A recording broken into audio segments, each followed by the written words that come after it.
Hello everyone! Welcome to Diary Untold PH. Meron ka bang nais ipabati ngunit hindi mo magawang masabi ng personal? May mga hinaing at problema ka bang hindi mo maaaring maikwento sa iba dahil nahihiya ka o natatakot kang baka mahusgahan ka lamang? Pakiramdam mo ba, nag-iisa ka lang, walang nakikinig at walang handang dumamay sa'yo?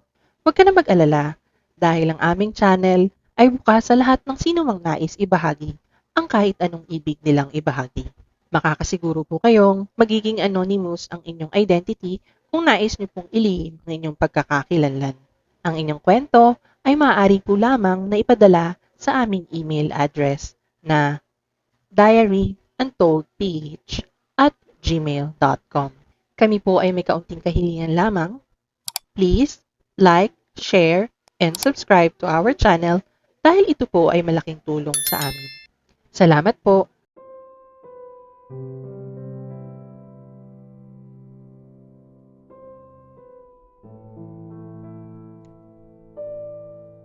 Dear Sam, kamusta na ba? Nandyan ka pa ba? Sana naman magbundedmahin itong sulat ko sa'yo. Di gaya ng mga chats at messages ko na di mo binibigyan pansin sa ngayon. Hanggang ngayon, di ko maintindihan ang nangyari sa ating dalawa. Yung bigla na lang naglahong bigla ang dating masayang mga sandali. Papa naman natin pinag-aksayahan ng panahon. Naalala mo pa ba ng mga pagkakataong nasasampal pa ako ni Utol dahil sa di ko pagpapaalam makapunta lang sa'yo? Ang sakit-sakit na mga isipin noon, alam mo ba? Mga panahon na di ko alintana, umulan man o bumagyo. Isang text mo lang, andyan agad ako. Ewan ko ba kung bakit ganun ako katanga, sabi nila.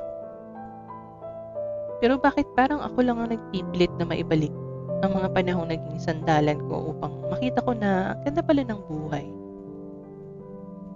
Tama nga ba sila na naging tanga daw ako dahil ikaw ang pinili ko kahit babaero ka? Wala akong pakialam sa mga sinasabi nila kasi minahal kita kung sino ka. Minahal kita dahil alam ko, minahal mo din naman ako. Naramdaman ko naman yun tuwing magkasama tayo. Yung saya sa puso ko na sa'yo ko lang naramdaman. Oo, alam ko, baka hindi ako naging perpekto sa mga bagay na ginusto mo na maging ako. Yung mga bagay na hiniling mo pero di ko maibigay. Kasi, yan ako. Lahat ng pinakita ko sa'yo na ugali ko ay talagang yan ako. Walang halong pagkukunwari, gaya ng pagmamahal ko sa'yo. Pero bakit ganun? Ako ngayon ang naiwan. Ako ang luhaan. Ano bang nagawa kong pagkakamali? Yun bang mga pagkulang ko ang dahilan o nasobrahan na ba ako sa pinakita kong pagmamahal sa'yo kaya nasakal ka na? Bakit di mo man lang sinabi at basta ka na lang nang iwan? Napakasakit. Ang sakit-sakit sa... Ako lang naman ang nagmahal pa. Sana man lang sinabi mo nung una pa lang para di ako umasa ng ganito katagal. Kung kailan naging masaya na ang mundo ko dahil nandyan ka. Kung kailan may dahilan na ako parang umiti sa bawat pagising sa umaga sa tuwing naiisip kita. Sana man lang nararamdaman mo ang sakit sa bawat mga kataga na sinasabi ko dito sa sulat na binabasa mo sa ngayon.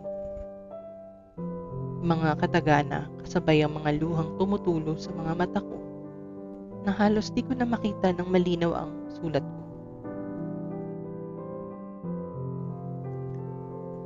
Maiintindihan naman kita, ano man ang dahilan mo sa pag-iwan sa akin.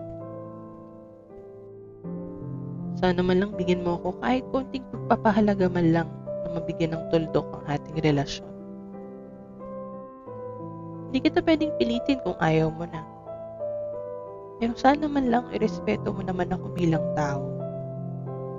Kahit hindi na bilang nagmahal sa'yo. Masakit man sa una pero alam ko, darating ang araw na makakalimutan din kita. Ganyan naman talaga kapag nagmahal, di ba?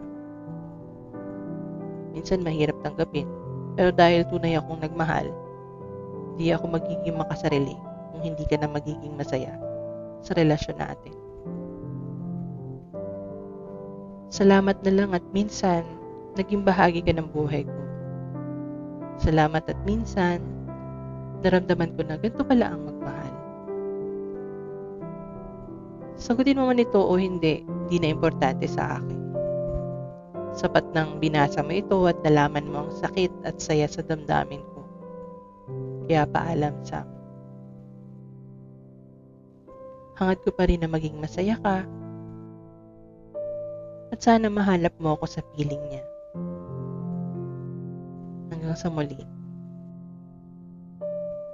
Michelle.